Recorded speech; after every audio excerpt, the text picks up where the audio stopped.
Praise the Lord, good morning. प्रभु आप सबको आशीष दे। आइए इस सुबह के समय में हम प्रभु की स्तुति करेंगे, प्रभु के वचन में जाएंगे। वचन जो लिखा है, प्रभु का वचन हमें सामर्थ्य देता है, प्रभु का वचन हमें शांति और आनंद देता है। और प्रभु का वचन का जब हम मनन करते हैं, चिंतन करते हैं, प्रभु उस वचन के माध्यम से हमारे साथ बात करता है। तो आज हम इस सुबह के समय में वचन में जाएंगे, वचन पढ़ेंगे, अपने बाइबल को हम निकालेंगे। कलस्सी की किताब में हम जाएंगे, उसका 3 अध्याय और 12 से लेकर कुछ वचन को हम पढ़ेंगे।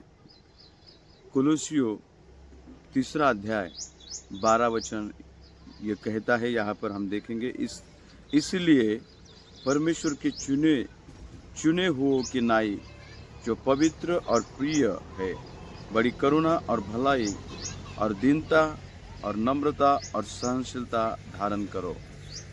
इसलिए परमेश्वर के चुने हुओं की नाई, यहाँ पर हम वचन देखते हैं जो प्रभु का दास पौलुस यहाँ पर कहता है।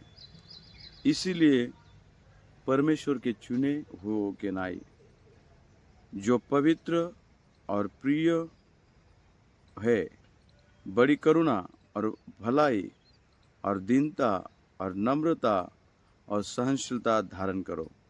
Put on therefore as the elect of God, put on therefore as the elect of God, holy and beloved, bowels of mercies, kindness, humbleness of mind, meekness, long suffering। यहाँ पर हम देखते हैं कि आज जो प्रभु की इच्छा हमारे जीवन में है, परमेश्वर का वचन यहाँ पर कहता है कि चुने हुए जो लोग हैं उनके जैसा हमारा चाल चलन हो, उनके जैसी पवित्रता हमारे जीवन में हो, उनके जैसे हम प्रभु के लिए प्रिय हो, बड़ी करुणा हमारे जीवन में हो, भलाई हमारे जीवन में हो, दीनता और नम्रता और सहनशीलता धारण करो। यहाँ पर हम देखते हैं कि ये जो बड़ी जो 6 बातें यहाँ पर लिखी है आज, 6 things written in this paragraph। और इस बातों से, इस 6 बातों से प्रभु हमें कहता है कि यदि आप प्रभु पर भरोसा करते हो, आप प्रभु के लोग हैं, तो उन चुने हुए लोगों के नाई आपका जीवन हो। चुने हुए यानी कि प्रभु ने अलग किए हुए लोग, जो प्रभु की आराधना करते हैं, जो प्रभु की प्रशंसा करते हैं, प्रभु के लिए जीवन अपना वे समर्पित करते हैं, प्रभु के लिए जीते हैं, उन लोगों के समान हमारा जीवन भी होना चाहिए। यदि हम मसीह में है, यदि हम मसीह में है, तो हमारा जीवन पवित्रता से भरा हुआ होना चाहिए, हमारा जीवन प्रिय होना चाहिए, हमारा जीवन में बड़ी करुणा, हमारे जीवन में भलाई और दीनता और नम्रता और सहनशीलता होना चाहिए।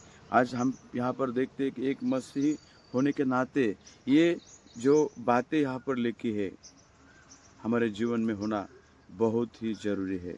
यदि ये बातें हमारे जीवन में है, तो मेरे प्रियो, हम चुने हुए लोग हैं, हम प्रभु के लोग हैं, हम प्रभु के बेटे और बेटियां हैं, और प्रभु हमें आगे की ओर ले चलेगा और उसकी इच्छा हमारे जीवन में वो पूरी करेगा। परमेश्वर की इच्छा यहाँ पर हम देखते हैं कि चुने हुए लोगों के नाई हर एक विश्वासी जन का जीवन, हर एक प्रभु के दास का जीवन, हर एक मसीही का जीवन होना अनिवार्य है, क्योंकि यही प्रभु की इच्छा है। इसी इच्छा पूरी कर हम प्रभु को आनंदित कर सकते हैं। ये इच्छा पूरी कर हम प्रभु को आनंद दे सकते हैं, प्रभु को हम खुश कर सकते हैं। किसी बलि के द्वारा, किसी धन संपत्ति के द्वारा हम प्रभु को आनंदित नहीं कर सकते मेरे प्रियो, बल्कि उसकी इच्छा के अनुसार जीवन यदि हम जीते हैं, हमारा जीवन हम व्यतीत करते, हमारा जीवन हम व्यापन करते हैं मेरे प्रियो, सही में परमेश्वर हमें भलाई आशीष से भर देगा। और उसकी जो इच्छा है हमारे जीवन में, उसकी जो इच्छा हमारे जीवन में है, वो इच्छा पूरी करने के लिए वो सहायता करेगा। और इसीलिए हम देखते हैं कि हमारे जीवन में प्रभु की इच्छा क्या है। 13 वचन यहाँ पर आगे हम पढ़ेंगे, 13 वचन।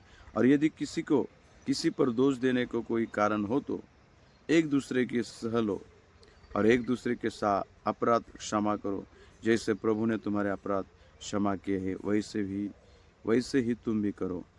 For bearing one another and forgiving one another if any man have a quarrel against any, even as Christ forgive you so also do you.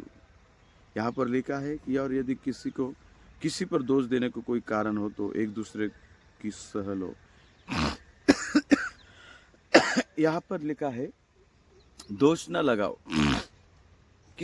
कोई कारण है किसी को दोष लगाने का तो उसको सह लो, ऐसा यहाँ पर वचन कहता है। एक वचन में लिखा है कि किसी को दोष मत लगाओ, तुम्हें भी दोष नहीं लगाया जाएगा। किसी को दोष नहीं लगाना, हम दोष लगाने का, जज करने का काम परमेश्वर का है, प्रभु का है। खाली हमें उस देखकर यदि हम दोष न लगाए, यहाँ पर लिखा है वो सह लो, वो भूल जाओ, प्रभु को प्रार्थना करो, प्रभु से विनती करो कि ये दोष लगाने से हम बच जाए, क्योंकि दोष लगाने का काम परमेश्वर का है, प्रभु का है। हमें तो खाली प्रार्थना करना है, हमें प्रार्थना दुआ करना है और प्रभु की इच्छा हमारे जीवन में हमें पूरी करना। जैसे कि हमारे प्रभु ने क्षमा किया है, हमें भी एक दूसरे को क्षमा करना चाहिए। यदि हम क्षमा करते हैं तो हम प्रभु के बच्चे ठहरते, हम प्रभु की संतान ठहरते हैं मेरे प्रियो, और वहाँ पर हमें विजय प्राप्त होती है, वहाँ पर हम शैतान को हराते हैं और एक विजय जीवन हम वहाँ पर हमारा व्यापन करते हैं। तो यहाँ पर लिखा है कि प्रभु की इच्छा है कि हम सिद्ध बने, चुने हुए लोगों के समान हमारा जीवन हो। और यदि चुने हुए लोगों के समान हमारा जीवन होगा तो मेरे प्रियो, हर एक वो बंधन को हम तोड़ेंगे, हर एक शैतान के वो जकड़ों को हम तोड़ेंगे और एक आशीष का, एक पवित्र जीवन और प्रभु की इच्छा पूर्ण करते हुए हम जीवन व्यापन करेंगे। यही प्रभु की इच्छा है कि चुने हुए लोगों के समान हमारा जीवन हो। प्रभु इस वचन के द्वारा आपको आशीष करे। आइए इस वचन पर ध्यान करें, मनन करें और चुने हुए लोगों के समान हमें जीवन हमारा व्यापन करना है। प्रभु आपको इस वचन के द्वारा आशीष करे। आमीन।